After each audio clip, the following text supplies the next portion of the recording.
following is a chapter reading by the Worm Audiobook Project. Please support the original author at parahumans.wordpress.com. Thank you and enjoy.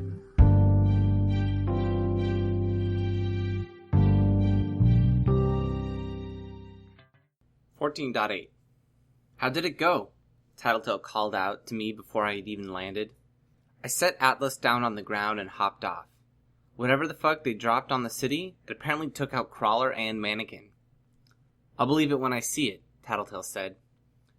I think that was Bakuda stuff they just used. What about the other members of the Nine? They're on the run. Last I saw, Siberian's creator looked pretty rough. Not sure if the spider bites and stings will kill him, or if Bonesaw will manage to counteract it. Depends on whether Legend and the other heroes can keep up the assault long enough to keep Bonesaw from getting to work. I could see Bitch react to the mention of Siberian's creator. She looked startled, then scowled. You found them? Tattletale asked. Siberian and Legend? Yeah. Legend told me to scram, in case Bonesaw deploys a threat she's been holding over our heads, and so I don't get in the way. I would have fought to stay, but he's an intimidating guy to argue with. Gru nodded. I wouldn't feel bad about that. It means we can serve as backup if the heroes lose. And this threat? Do we know what it is? Some zombie apocalypse? Regent asked. No. Tattletale shook her head. She sees herself as an artist. She's going to want to do something that catches us off guard. Something that scares us in a way that simple horror movie monsters don't. I don't know about you guys, Sundancer spoke up, but monsters scare me enough. Says the girl who can vaporize buildings and give Leviathan pause for thought, Regent said, giving her a sidelong glance. Leviathan broke half the bones in my body. The only reason I'm standing here is panacea, Sundancer said, a little defensively. You two do raise a point, though, Tattletale cut in. Capes are powerful. If she wanted to scare the locals, she's done that. I'd be willing to bet the ace she has up her sleeve is going to be more aimed at scaring people like us, like Legend. She wants to terrorize the strongest, target people who everyone looks up to and fears. Just us? I asked. She's shown she's known how to disable powers, Trickster said. If she did that on a larger scale, then... No, Tattletale shook her head. She wouldn't have used the dust and the darts if that was the big reveal. It doesn't make sense tactically, because we could have come up with a way to deal, and Skitter's partially immune anyways. And it doesn't make sense artistically either. You have to think of her as less of a scientist or doctor and more of a performer. A 30-story skyscraper tipped over and crashed to the ground in the distance. The rumbling crash of the building's collapse seemed delayed in getting to us. I could see Legend, more through the flashes of his lasers than anything else. But everyone else was out of sight. Specks I couldn't have made out if they weren't on the ground. If we're lucky, we won't have to worry about Bonesaw's plot, Trickster said. Plan for the worst, Gru replied, staring into the distance. If you're right, you're prepared. If you're wrong, you're pleasantly surprised. Heard that one before, Imp commented. Still true, Gru replied, sounding annoyed. Can't plan for this, I said. I'm growing to hate tinkers. People with enhanced senses and tinkers. And fire manipulators. Sorry, Sundancer. She shrugged. I turned back to the subject at hand. We can't guess what she's come up with because her tinker ability makes her so versatile, and that means we can't preemptively set up any countermeasures. Tattletale tucked her hair behind her ear.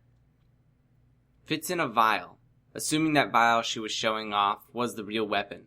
Something to do with water. She said, You guys haven't been drinking anything except bottled water. There were headshakes and the occasional muttered no from the rest of the group. I've even been making my tea with it, I said. And we know there was going to be a strategic purpose behind it, beyond causing terror, Tattletale went on. You're getting into that headspace again, Tattletale, Gru said. Tunnel vision. Right. I'm done now, Tattletale replied. Is it such a problem? Trickster leaned forward. If you can give us answers about this thing, that's good, right? Tattletale shook her head.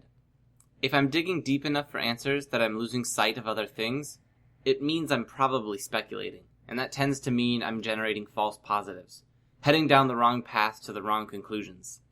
I told Gru to stop me if I'm doing it. And Skitter's right when she says we can't anticipate what Bonesaw's going to do, so it's pointless anyways. If we did want to take countermeasures, I said, we should maybe think about tracking down Amy, or figuring out where she is. Panacea? Gru frowned. She didn't exactly leave us on good terms.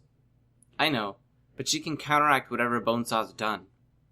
Unless she falls victim to it, Tattletale said, sighing. After 2 bad incidents downtown, I'd lay odds she's heading up toward the docks. It gives her the best odds of finding a place that's empty where she and Glory Girl can hide out for... Heads up! I wasn't sure who had shouted the warning, but I turned to look in the direction of the fighting, and I instantly knew it was Bonesaw's work. The water was turning crimson. Where it was only 1 or 2 inches deep above the pavement, it turned a dark red that resembled blood. That alone might have been spooky enough, but it was spreading over hundreds of feet in a matter of seconds, and there was a thin red mist rising in its wake. Run! Gru shouted. I was on top of Atlas in an instant, and in the air a second later. How is it spreading so fast? I asked while the others seated themselves on the 2 dogs. She must have set it up beforehand, Tattletale called out. Just needed the catalyst. She checked to make sure Trickster and Sundancer were seated, and had Bentley at an all-out run a heartbeat later. Sirius followed just 2 steps behind, carrying Gru, Imp, Bitch, and Ballistic. Regent joined me in the air, hanging in a less than a dignified way from Shatterbird's embrace. I needed only 1 glance to know they weren't running fast enough. Sundancer, I shouted. Cut it off! It took her 3 or 4 seconds to pull an orb together, no larger than a basketball. It grew to twice the size as it flew, raking across the street to turn the pooled water into clouds of steam. I rose higher in the air to avoid being caught by the plumes of hot water. The steam turned from a clean white to pink and eventually red as the effect reached it. Sundancer's miniature sun had slowed the progression down our flooded street, but it wasn't enough. From my perspective, I could see the water on adjacent streets, undergoing the same transformation, moving forward until it was adjacent to the others, then extending forward. It was a matter of time before it reached far enough forward that it passed through the side alleys and cut them off. Get to higher ground, I shouted. Bentley leaped for the side of a building in an alleyway, scrambled for a hold, then leapt to the building face behind him, attempting the zigzag movement that the dogs had done so many times before. Except he wasn't as agile as the other dogs, and I suspected he wasn't as practiced at it as Brutus, Judas, and Angelica had been. Added to that, he was carrying a heavy burden. One of his paws went through a window. He slipped, dug his claws into the wall, and shifted to climbing the wall instead. It was too slow. The water turned crimson beneath him, and then the vapor began to rise, faster than Bentley was climbing. Tattletale, I breathed. I massed thick clusters of bugs between them and the vapor, while Regent and Shatterbird followed Sirius and the others. It was enough to buy them time, but that meant precious little. No matter how much I pressed the bugs together into an airborne barrier, the vapor made its way through. Worse, the mist was rising to either side of them, approaching the top of the building.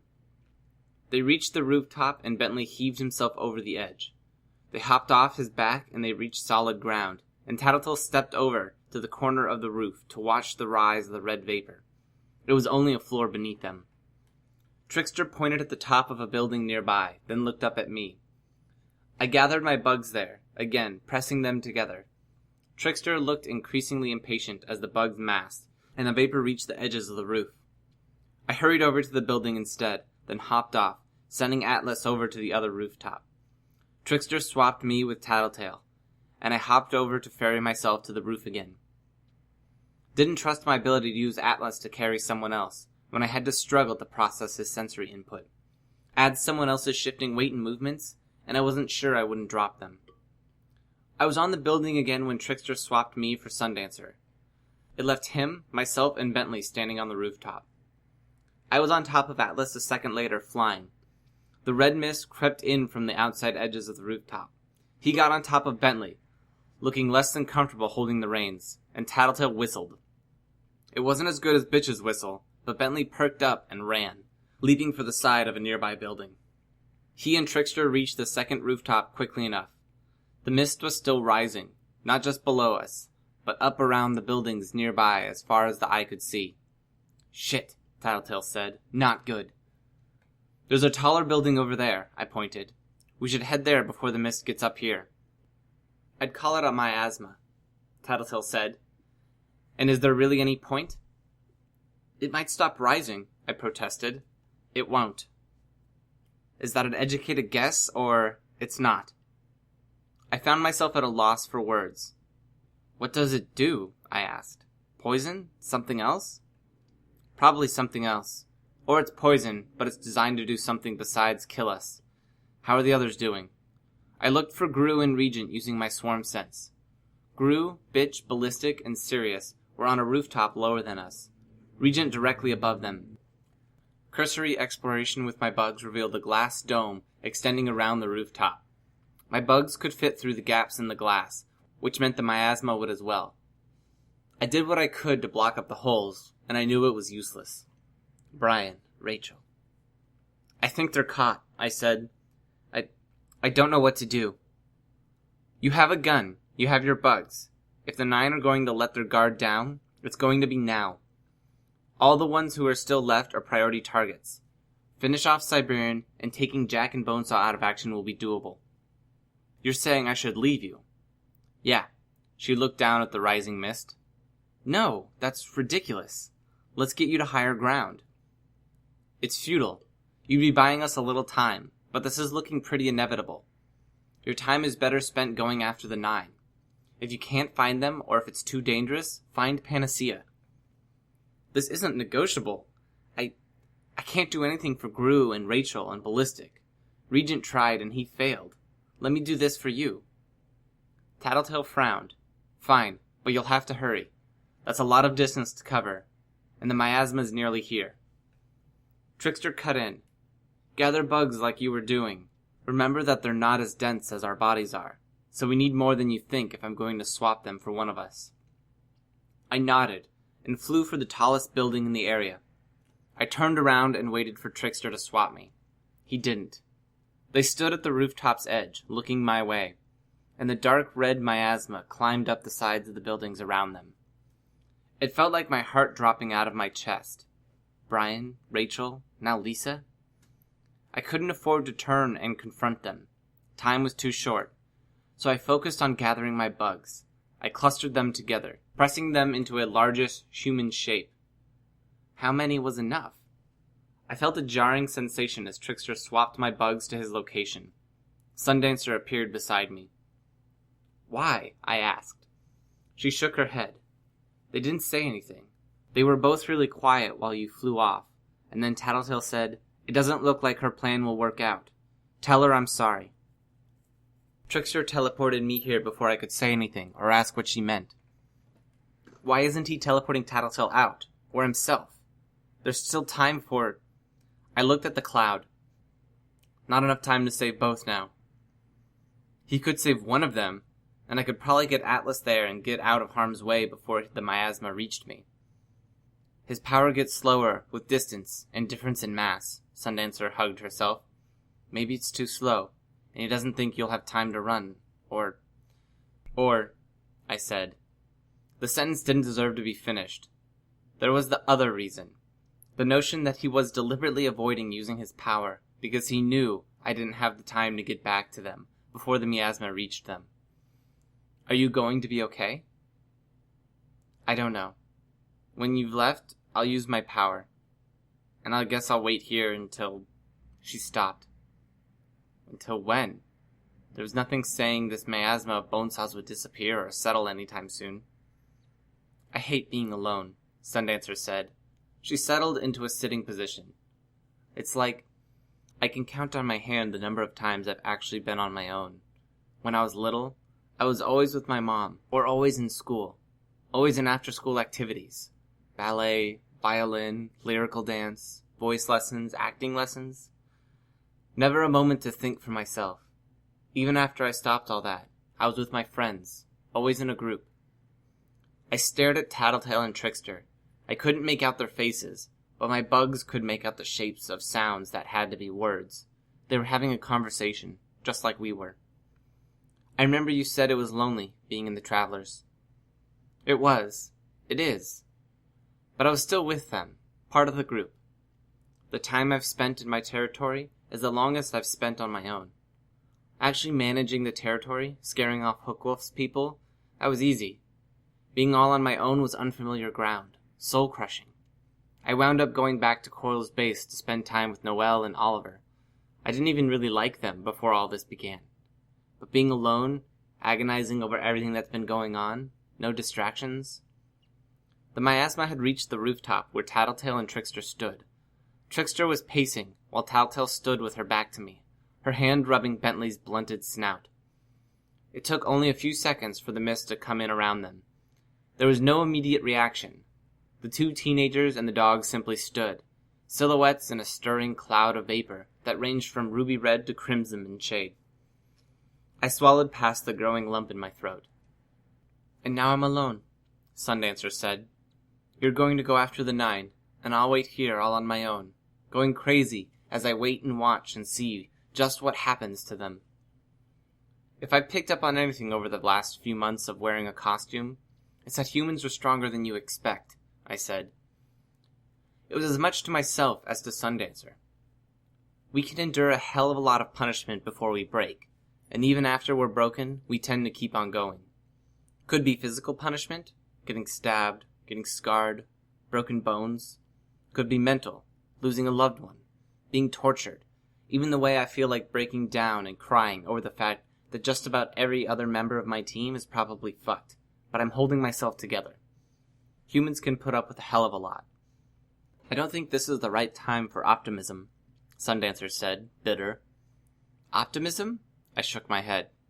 "No, it's a double-edged sword. If we weren't so resilient, so tenacious as a species, I don't think we'd be having this much trouble with Jack. I don't think Mannequin or Siberian would even exist like they do now. I'd almost call it pessimistic. Almost." She didn't reply. "Speaking of Jack and Siberian," I started. "Go." I left, taking off and heading for the spot I'd left Legend. Looking over my shoulder, I could see Sundancer creating her orb and bringing it down on top of herself. As it had done back during our fight with Lung, it didn't burn the area directly around her. And Tattletale and Trickster were still standing in the midst of the miasma. They weren't reacting or doing anything, but they weren't signaling for me to come back either. And they weren't hopping onto Bentley to rejoin the action. Something was up. I just had no idea what. I consoled myself with the bittersweet idea that Bonesaw would want to draw this out. It wouldn't be as simple as murdering my teammates. It wasn't exactly reassuring, especially when I had thought back to what happened to Brian. But it gave me hope that this wasn't the last time I'd see my teammates. My friends. I rose higher as I approached the epicenter of the miasma. It had continued to rise, and the place she'd used the catalyst was the place where the vapor had spread the most. I could see how it was threaded through the streets like veins, surrounding buildings in a crimson embrace, spilling out into the ocean.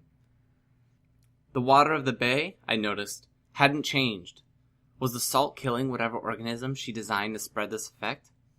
There were areas of high ground where the effect was diminished or gone.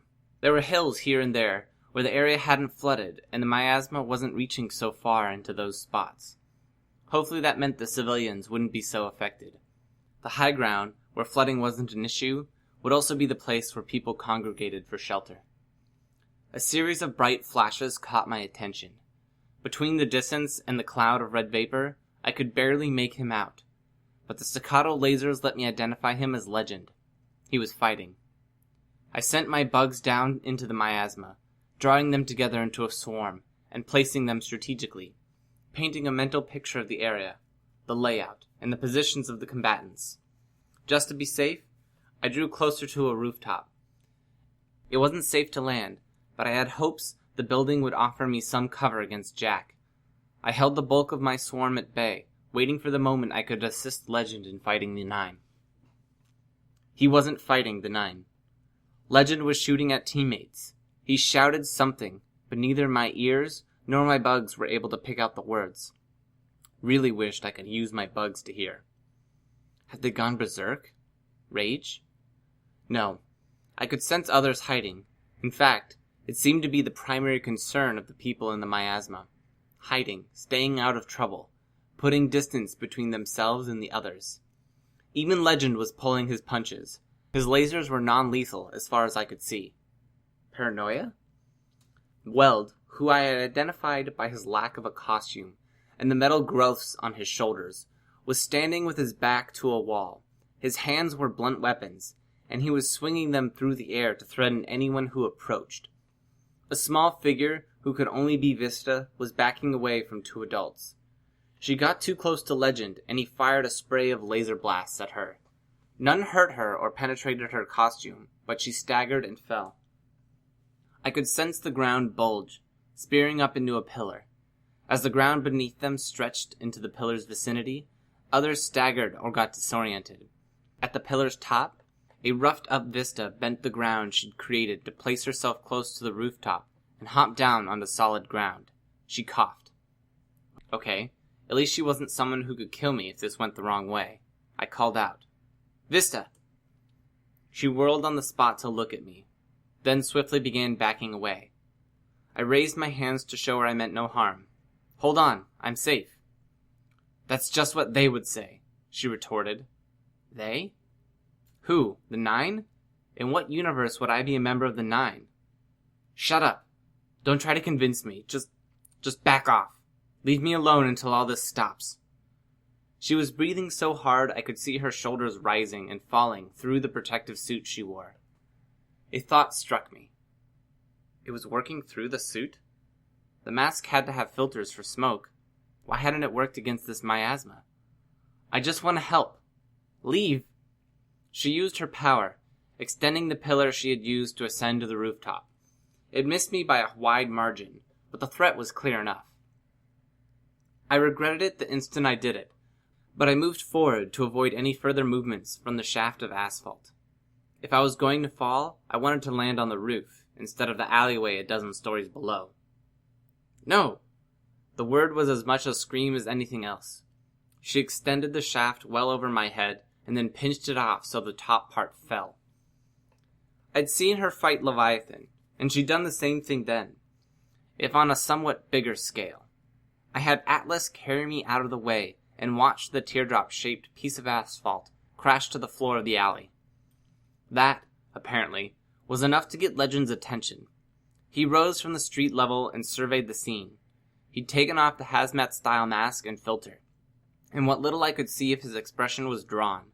His eyes were narrowed, a vein stood out on his forehead, and he furtively looked from Vista to me and back again. "Legend," I started. How was I supposed to address him when he was like this, when I didn't even know what was going on with them? Not that it mattered. He raised one hand in my direction, and I veered away, taking evasive maneuvers. It missed me by a foot, circling around and struck me off Atlas before I could cancel out his momentum and change directions. Legend had clearly set his lasers to stun, but it still hurt. Hitting the rooftop hurt more. I could feel a piece of armor crack beneath my weight, hearing my things spilling to the ground. I coughed out half a lungful of air and involuntarily sucked in another breath to cough again. It was humid, tasting slightly off, almost stagnant. When I opened my eyes, I was seeing red, and not in the metaphorical sense. I was in the midst of the miasma. Still coughing, I struggled to my feet. The back compartment of my armor had cracked as my weight had come down on the lip of the roof. My weapons, the EpiPens, the cell phone, and the changed purse lay on the ground. "Stay down," the junior heroine screamed. If I hadn't still been reeling from my fall, I might have been able to avoid it. As it was, the section of rooftop behind me bulged up into a wall and then folded down over on top of me. It bent to accommodate my shape rather than crushing me, leaving only my head and shoulders sticking out. "If you try that trick on me, little girl, I'll shoot you." I heard the threat from the air above us. This was going south, fast. "I'm going to turn my back and run," she responded. "If you try shooting me in the back, I'll show you what I can really do." There was anger in the threat that caught me off guard. Was it this miasma that had pushed her to that level of anger? I wasn't feeling anything like that. Had something about the way he had talked provoked her? Or was that the norm for her? I tried to think back to my prior experiences with her and found nothing. What was her name? Was I suffering from brain damage? Another concussion? I did a series of multiplication, addition, and subtraction in my head, and found no problem on that front. Not general brain damage, apparently. Amnesia? My name is Skidder, I thought. Taylor Ann Herbert, 16, born in Brockton Bay. Student at Winslow High. Ex-student. Member of the Undersiders. No problem on that front. My line of thought continued absently, as if I wanted to reassure myself that I was mentally intact. My parents are Dan Herbert and Annette Rose Herbert. I struggled, wiggling to try and free myself from the hump of solid concrete. I could inch myself out. What would my mom think to see me now? I tried to picture her expression. Again, that gap, the chasm. Nothing. I could have been hit by 5 more of those laser blasts on stun, and it wouldn't have hit me as hard as the realization that I couldn't remember my mother. Couldn't remember her face, the details, her mannerisms. Even the happy memories we'd shared, the little moments I'd clung to over the past 2 years, they were gone. There was only an empty void where they should have been. I couldn't remember my dad either. The other Undersiders, their faces, their costumes, their personalities and mannerisms, all gone. I could remember what we'd done, the bank robbery, fighting Purity's group, lazing around the old loft, even the general progression of events from the moment I'd met them. But the people were blanks, waiting to be filled in, and I couldn't go from thinking about one name to thinking about the events that were related to it. I felt a rising panic as I struggled to work myself free. I didn't know the people who were on the rooftop with me, the man who floated in the air, wearing a sturdy hazmat-style fire suit and a blue and silver mask that left only his mouth, chin, and wavy brown hair exposed. I couldn't recognize the girl he was shooting in the back. I saw her fall face first and writhe with pain. He shot her 2 more times and she went limp, out cold. I couldn't make the mental connection between the 9 and their appearances or their powers. If I didn't have the benefit of being able to remember my actions over the past few minutes, it would have been impossible to say whether the 2 people here were allies or enemies. Everything suddenly made sense. The infighting, the tactics they were using, the mixture of hostility and paranoia. Legend was attacking with non-lethal blasts because he couldn't be sure he was attacking a teammate or one of the 9. So he was striving to take everyone out of action with as little permanent damage as possible. Sundancer's worries about being alone struck me. We were all alone now. Every single one of us. From teams to individuals, everyone was fending for themselves because they couldn't afford to trust the others. And it would ruin us. It would be impossible to mount any kind of defense against the 9 if we were fighting them as individuals. The man with the blue and silver mask floated over to where I was, ready to dispatch me, to knock me out, just in case I was a threat. "Help!" I called out. It was a spur-of-the-moment response. My mind raced as I tried to form a plan. Even a bad one would serve. I lied. "I'm stuck. Break me out?" I stared up at him. His face was riddled with conflicting emotions, his body language tense. There was a nervousness there that belied simple amnesia. We'd been warned about drinking the city's water. It might mean the effects were more pronounced for the people who hadn't been informed, or there might be side effects. "Stay," he ordered. He stayed at the level of the rooftop as he floated out above the street, aiming more blasts at the others. This wasn't rational for him. It didn't jibe with my knowledge of him. That could mean there was something about the miasma that was making him irrational. I waited for long minutes as he continued firing down on the others. He cast me one sidelong glance, then flew off in pursuit of someone I couldn't see. Even after I was able to start wiggling myself free, it was slow. I measured my progress in half inches. My chest, small as it was, proved an issue. Coupled with the armor at my front and the remains of the armor at my back, it made getting free an issue. Several times I stopped breathing for a good minute before I forced myself back under the concrete sheet to be able to breathe again. Then I did it again. As much through the wear and tear of my armor as anything else, I managed to slide my upper body out on the 5th attempt. I took a second to breathe and rest, then began the slow process of getting my midsection and hips past the mouth of the concrete shelf. I directed every curse word I knew at the belt and armor panels I'd placed around my hips as I tried to work myself free. My hips and rear end were proving as difficult as my chest had been, and with my upper body being further away, I couldn't get the same leverage pushing myself out with my arms. Minutes passed as I grunted and struggled. I could hear inarticulate screams, shouted threats, screams warning, and the noise of destruction on the street below as paranoia gave way to violence.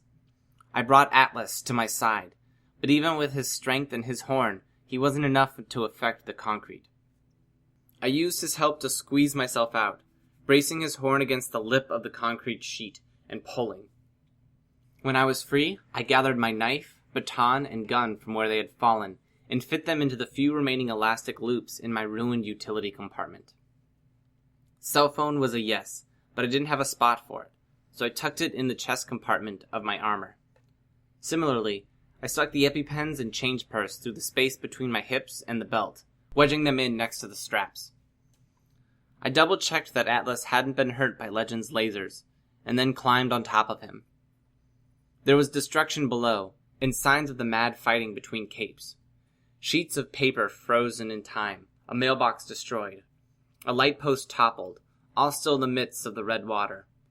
Everyone had fled or been knocked out of commission. The fighting had migrated to several scattered spots nearby. I didn't know exactly what to do, so I focused on helping the wounded, making sure they were okay. I turned an unconscious girl over in the recovery position, and started to drag a wounded man out of the middle of the road. I stopped when he started struggling and fighting with me, and just left him there. I felt lost. Was I helping the enemy when I was propping someone up to make sure they didn't choke on their own vomit or drown in a puddle? If I used the plastic cuffs I had in the change purse, would I be tying someone up, leaving them helpless against one of the 9? I checked my cell phone. No service. I was alone here. Everyone in the world was a stranger. Vibrations rocked the street. I saw the wounded man stir in response. A monster, bigger than a car. Fangs, teeth, claws, and a thorny exterior. It didn't act like it had seen me. One of Bitch's dogs? Or is it Crawler? If it was Crawler, and I acted like he was friendly, he'd tear me to shreds. I could draw my gun to threaten him, defend myself, except that wouldn't do a thing to slow Crawler down. If it was one of Bitch's dogs, Sans Rider, then there's a little point in staying. I didn't even know if it was suffering from the miasma's effects. If it was Crawler... I drew my bugs around me as a shroud, simultaneously forming decoy swarms. I ran, my footsteps splashing, and called Atlas to me. The second I was out of sight, I climbed on top of him and took to the air once more. Couldn't settle down, couldn't stop. I had to treat everyone I met as an enemy. I was beginning to see where the paranoia came in. "Skitter," a voice called out. I stopped, a blonde girl waving at me. I drew my gun and leveled it at her. The smile dropped from her face. She brought both hands to her mouth as she shouted, "It's me, Tattletale!" I hesitated. How tragic would it be if I shot my friend, so soon after I wanted to scream at the heroes for fighting amongst one another? "How did you get here?" "On the dog. I don't remember its name, but it wasn't as affected as we were. This effect is tailored for people." I looked in the direction of the creature I'd seen. Had that been the dog they'd come on? I drew closer, but I kept the gun aimed at her. I glanced around. "Where are the others?" "Most are hiding," she said. "My power kind of lets me work around this gas, I think. I brought Gru, too." I looked around. What she was saying felt right, even if I couldn't remember her powers specifically. "What is this? Amnesia?" "Agnosia. We haven't forgotten, just can't use the knowledge we have." Looking at the others, I think they're hallucinating. If it's prions, like Bonesaw used with the power nullification darts, it fits. Hallucinations would match with heavy prion exposure. Prions? They're small enough to pass through water filtration and gas masks. Badly folded proteins that force other proteins into identical shapes, perpetuating the problem. If she found a way to guide them, or specifically target the parts of the brains she wanted, she might get results like we're experiencing. In a really bad case, it'd cause lesions in the brain and give you hallucinations. I looked around. How long does it last? Forever. It's incurable, and it's terminal. I swallowed, but Panacea could fix it. She nodded, then smiled wide. There's hope, right? Right. She jerked her head to one side, then used one hand to brush the hair back out of her face. Let's grab Gru and formulate a plan. She turned to leave, but I stayed where I was. After 3 steps, she turned around. What's wrong? I didn't lower the gun. Sorry, a little paranoid. She frowned. That's fair, but we're short on time. If others are getting lesions on their brain, then that means they could die soon. Seizures, violent mood swings, loss of motor control. Creutzfeldt-Jakob was a prion disease, but the progression here is faster. I shook my head. What? Neurological disorder caused by eating the meat of a cow infected with mad cow disease. You get the prions in your head, and you slowly die while suffering personality changes, memory loss, and vivid hallucinations. And it's faster here. She nodded. Her expression was solemn, hours instead of weeks.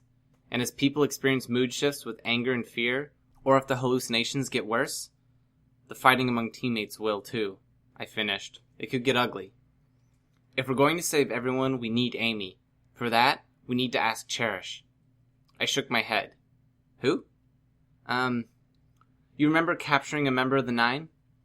Did I? We'd ambushed them, walked away with captives. Yes. But we'd lost someone too. Yeah, I replied. And we confined one. I nodded. This was working. I could piece together the information. We'd called that person on the phone, hadn't we? Cell phones aren't working consistently. Is it safe? A male voice asked. Sure. I stayed silent. He stepped out from around the corner to stand by the blonde girl. This is Skitter? She nodded. Skitter, this is Gru. I didn't recognize him any more than he recognized me. I kept the gun trained on them. This is slowing us down. What's it going to take to get you to trust me? She asked. What would it take? The fight with Empire 88's mooks, when I made the human-shaped tower of bugs for the first time, and they shot into it while I crouched inside. She shook her head. I don't remember that. How many people had I been with then? I would have said 1, but I felt like someone else was involved. Had they arrived late? I could remember hurrying off. She spread her arms wide. I'm sorry, I might not look like it, but it's affecting me too. I'm just using my power to uncover the answers we need. I nodded. That would have been reassuring if I could remember what her powers were, or if I could think of something about her I could quiz her on. It was like 2 blind people playing hide and seek. Look, come here, she offered. I hesitated.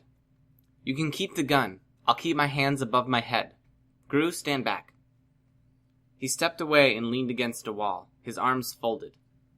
I landed Atlas and stepped forward. She got on her knees, and with her hands above her head, she walked through the flooded street on her knees until her forehead was pressed against the barrel of the gun. I trust you. I know I'm a pain in the ass sometimes. I know we've had our ups and downs. I know I've kept way too many secrets for someone who calls herself Tattletale. She smiled. But I trust you. Now, even if you don't recognize me consciously, what's your heart telling you? In truth, it wasn't telling me much. If I didn't think on it, if I just went with the vague impression I associated with the name Tattletale, the smile, the fountain of information, I backed away a step. I don't think that's a good enough reason to trust you. Darn it. Let me think. Do you want to go ahead without her? The guy asked. I turned to look at him. The idea of being left alone here. Go somewhere safe? He suggested. I frowned. If the Slaughterhouse 9 finds Panacea first, or if things get much worse? I want to help, really, I said. But it's just that... I trailed off. You want to help, but you're suspicious. And you feel bad for being suspicious, because of everything we've been through, our close calls. He asked. Yeah, I said. I was double-checking everything he said against my own awareness. Was he saying anything that indicated he knew something I couldn't? I know how scared and suspicious you feel, because I feel the same way. Except I trust Tattletale. I do too, I said. And I'd trust her if I could be sure she was Tattletale. Trust your heart. I wanted so desperately for it to be like it was in the movies, where people could trust your heart. Where you were holding the gun and you had to choose between shooting the evil clone and shooting your friend, and you just knew. He gestured around us with one hand. This doesn't work. This is going to lose us the fight. And all the danger we've been through in our fights against the Nine will be for nothing if they win here. I shook my head. I don't disagree, but that line of thinking isn't going to make me drop the gun. Then can I try acting my heart? He asked. Before I could respond, he started approaching me. I backed away a step, kept the gun leveled, but I couldn't bring myself to shoot as he advanced. He stepped in close, ignoring the gun, and wrapped his arms around me. My forehead pressed against his shoulder. It wasn't the most comfortable hug I'd had. Not that I'd had many. It felt awkward, stiff, clumsy. But somehow, that made it feel more right, like a real hug would have felt off somehow. He was warm. Gru? Then, without waiting for me to give an answer, Gru stepped back, taking hold of my left hand and pulling. I followed without complaint. I couldn't complain. If I doubted him now, after this, I'd be 10 times as angry at myself as he was with me. Priority number 1, we get in contact with Cherish, Tattletale said, grinning. From there, we can decide whether we want to track down Panacea or go after the Slaughterhouse 9. Right, I said. Keep checking your cell phone. The second we have service, call Coil. Coil is our boss, and since he's hidden away, he won't be affected, so he'll be able to place the names and fill us in on the details that Agnosia has blocked from us. Okay. It's not the end of the world after all, Tattletale smiled. I nodded. I was acutely aware of the gun in my right hand. I felt like I should put it away, but with the way we're moving and my general sense of unease, I couldn't stop and do it. Hated this. It reminded me of school. The reminder made me angry, and it somehow made all this seem worse. I muttered, sooner we're fucking cured of this miasma, the better. Hey, Tattletale paused, pointing at me with a stern expression on her face. Don't swear. Hi, this is Snagger. You just finished listening to a chapter from Arc 14, Prey, from the web serial Worm by Wildbow. This production is brought to you by the Worm Audiobook Project. If you would like to know more about us or to volunteer your own services, please check us out at audioworm.rein-online.org. You can download or listen to every chapter directly from our site, or you can find us on iTunes or any podcast app under Worm Audiobook. Thanks for listening.